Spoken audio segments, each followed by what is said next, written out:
तो दोस्तों नमस्कार, मैं हूं अनिल और भक्ति बुक टीवी में आपका स्वागत है। तो दोस्तों इस वीडियो में मैं आपको बताने वाला हूं महाभारत के भीम का पराक्रम। जी हां दोस्तों, वीडियो के अंत तक बने रहें, वीडियो को पूरा देखें और अगर आप लोग चैनल पर नए हैं सब्सक्राइब करने के बाद ऑल पर क्लिक करें, नोटिफिकेशन की बेल को बजाइए।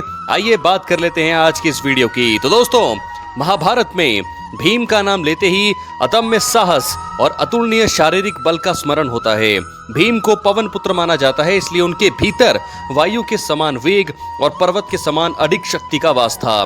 भीम की ताकत के मुख्य आधार और उनके पराक्रम को निम्नलिखित बिंदुओं में समझा जा सकता है और मैं मेन पॉइंट्स आपको बताऊंगा दोस्तों, इसलिए आप पूरा ध्यान से समझिएगा, वीडियो के अंत तक बने रहें। आइए वीडियो को शुरू करते हैं। तो सबसे पहले नागलोक की कथा। भीम की शारीरिक शक्ति केवल सामान्य मनुष्य जैसी नहीं थी। बचपन में दोस्तों जब दुर्योधन ने उन्हें विष देकर गंगा में फेंक दिया था, तब भीम नागलोक पहुंचे। वहां नागों ने उन्हें 10,000 हाथियों का बल प्रदान करने वाले विशेष दिव्य रसों का पान कराया।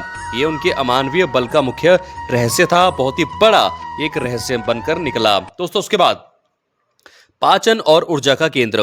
भीम को वृकोदर कहा जाता है, जिसका अर्थ है वो व्यक्ति जिसके पेट में वृक नामक अग्नि हो। यह अग्नि उनके द्वारा ग्रहण किए गए भोजन को तुरंत ऊर्जा में बदल देती थी, जिससे वो कभी थकते नहीं थे और निरंतर युद्ध करने में सक्षम थे। उसके बाद गदा युद्ध में निपुणता। भीम गदा युद्ध के साक्षात अवतार माने जाते थे।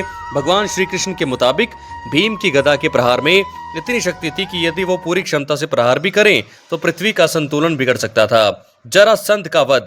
मगध नरेश जरासंध को कोई भी शस्त्र नहीं मार सकता था, लेकिन भीम ने उसे अपने बाहुबल से चीर कर 2 टुकड़ों में बांट दिया। ये उनके शारीरिक बल का सबसे बड़ा प्रमाण था। उसके बाद दुर्योधन की जंघा। कुरुक्षेत्र युद्ध के आखिरी चरण में भीम ने अपनी गदा से दुर्योधन की जंघा को तोड़ा, जो उनके सटीक और शक्तिशाली प्रहार का प्रतीक है।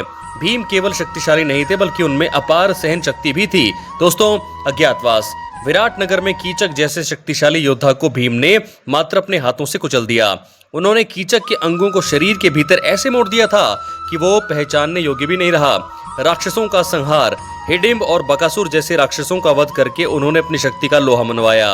उसके बाद हनुमान जी से प्राप्त आशीर्वाद। दोस्तों जब गंधमादन पर्वत पर भीम का सामना हनुमान जी से हुआ तो भीम को अपनी शक्ति पर अहंकार हो गया था। हनुमान जी ने अपनी पूंछ से ही भीम के अहंकार को नष्ट कर दिया। इसके बाद हनुमान जी ने उन्हें आशीर्वाद दिया कि युद्ध के समय वो स्वयं भीम के ध्वज में विराजमान रहेंगे, जिससे भीम का बल और अधिक बढ़ जाएगा। तो भीम की ताकत का सबसे बड़ा वैशिष्ट ये है कि उन्होंने कभी भी अपनी शक्ति का उपयोग अधर्म के लिए नहीं किया। उनका बल धर्म की स्थापना का साधन था और वो पांडवों के लिए ढाल थे और कौरवों के लिए काल। दोस्तों क्या आप भीम के किसी विशिष्ट युद्ध या उनके व्यक्तित्व के किसी अन्य पक्ष के बारे में विस्तार से जानना चाहेंगे?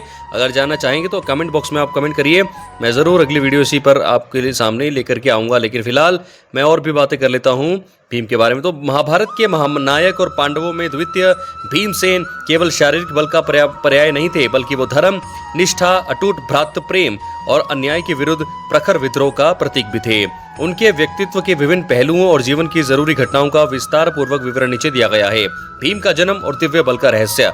भीम पांडु और कुंती के दूसरे पुत्र थे। उनका जन्म पवन देव के वरदान से हुआ था, जिसके कारण वो जन्मजात महाबली थे। दोस्तों भीम के अपार बल का मुख्य कारण नागलोक की कथा है। बचपन में दुर्योधन द्वारा विष देकर गंगा में फेंके जाने पर भीम नागलोक पहुंचे। वहां नागों ने उन्हें 8 कुंडों का रस पिलाया, जिसमें उन्हें 10,000 हाथियों का बल प्राप्त हुआ। इसी कारण उन्हें वृकोदर, जिसके पेट में वक्र नामक अग्नि हो जो भोजन को तुरंत पचा ले, कहा जाता है। भीम का व्यक्तित्व अत्यंत सरल, स्पष्ट और निष्कपट था। उनके मन में जो होता था वो कह देते थे। अटूट भ्रातृ प्रेम। युधिष्ठिर के प्रति भीम की निष्ठा अतुलनीय थी। द्रौपदी के अपमान पर जब युधिष्ठिर धर्म संकट में थे, तब भीम ही थे जिन्होंने क्रोध में आकर युधिष्ठिर के उन हाथों को जलाने की बात कही थी जिन्होंने द्रौपदी को दांव पर लगाया था। स्वभाव। वो क्रोधी अवश्य थे, लेकिन उनका क्रोध सदैव धर्म की रक्षा और अधर्म के विनाश के लिए होता था। वो एक कुशल रसोइये भी थे, जिसे उन्होंने अज्ञातवास के दौरान वल्लभ बनाकर सिद्ध कर दिया था। प्रमुख पराक्रम और युद्ध। भीम के जीवन में युद्ध और पराक्रम की कई गाथाएं हैं। राक्षस वध। दोस्तों वनवास के दौरान उन्होंने हिडिंब और बकासुर जैसे राक्षसों का वध करके समाज को भयमुक्त किया। जरासंध वध। राजसूय यज्ञ के सफल आयोजन के लिए भीम ने मगध नरेश जरासंध को द्वंद्व युद्ध में हरप्रास्त कर उनका अंत किया और बंदी राजाओं को मुक्त किया। कीचक। महाभारत युद्ध। कुरुक्षेत्र के युद्ध में भीम सबसे आक्रामक योद्धा थे। उन्होंने दुर्योधन के सभी 100 भाइयों का वध किया। दुशासन की छाती फाड़कर उसका रक्त पान करना, द्रौपदी के अपमान का बदला लेने के लिए उनकी भीषण प्रतिज्ञा को पूरा करना था। अंत में उन्होंने गदा युद्ध में दुर्योधन की जंगा तोड़कर उसका वध किया। दोस्तों, एक रोचक कथा के मुताबिक गंधमादन पर्वत पर भीम का सामना हनुमान जी से हुआ। भीम को अपनी शक्ति का अहंकार हो गया था, जिसे हनुमान जी ने अपनी पूंछ मात्र से हिलाकर चूर कर दिया। इस घटना ने भीम को सिखाया कि सच्ची शक्ति विनम्रता से निहित है। भीम का चरित्र हमें सिखाता है कि शक्ति का उपयोग सदैव दुर्बलों की रक्षा और धर्म की स्थापना के लिए होना चाहिए। वो पांडवों के स्तंभ थे। बिना भीम के पराक्रम के कुरुक्षेत्र की विजय लगभग असंभव थी। उनका जीवन हमें यह भी सिखाता है कि यदि लक्ष्य न्यायपूर्ण हो तो व्यक्ति संसार की सबसे बड़ी शक्ति को भी पराजित कर सकता है। तो उनके पिता का नाम पांडु था, प्रमुख अस्त्र उनका गदा ही था और विशेष उपाधि वृकोदर। प्रमुख कार्य दुर्योधन दुशासन का वध, जरासंध का वध और कीचक का वध उन्होंने किया। और भीम केवल दोस्तों एक योद्धा नहीं बल्कि अन्याय के विरुद्ध एक जलती हुई मशाल थे। उनका जीवन अनुशासन, निष्ठा और धर्म का एक अद्भुत संतुलन है। तो फिलहाल मैंने बता दिया आपको महाभारत में भीम का पराक्रम और पूरी मेन बातें दोस्तों मैंने आपको बता दी है। क्या है आपकी राय अपनी कमेंट बॉक्स में जरूर दें। और आगे अब जो भी टॉपिक पर आपको वीडियो चाहिए, धर्म से जुड़ी हुई, भक्ति बुक से जुड़ी हुई, आप कमेंट बॉक्स में बता सकते हैं और उस हिसाब से मैं अगली वीडियो आपको उस विशेष टॉपिक पर लाने की कोशिश करूंगा। क्या मतलब लेकर ही आऊँगा।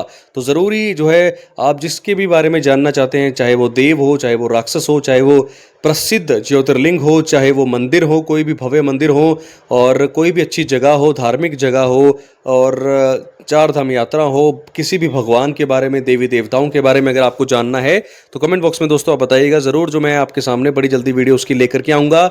और ये जो वीडियो थी ये थी भीम की पराक्रम, भीम की शक्ति, भीम का साहस और भीम क्या थे, क्या चरित्र थे भीम, वो सारी बातें मैंने आपको आज की इस वीडियो में बता दी हैं। क्या है आपकी राय अपनी कमेंट बॉक्स में जरूर दे। मिलते हैं अगले वीडियो में दोस्तों, तब तक के लिए एक्टिव रहिए चैनल पर। मिलते हैं अगले वीडियो में। और वैसे भी दोस्तों मैं लगातार वीडियो आपके लिए लाता ही हूँ। एक्टिव रहिए, बहुत बहुत धन्यवाद।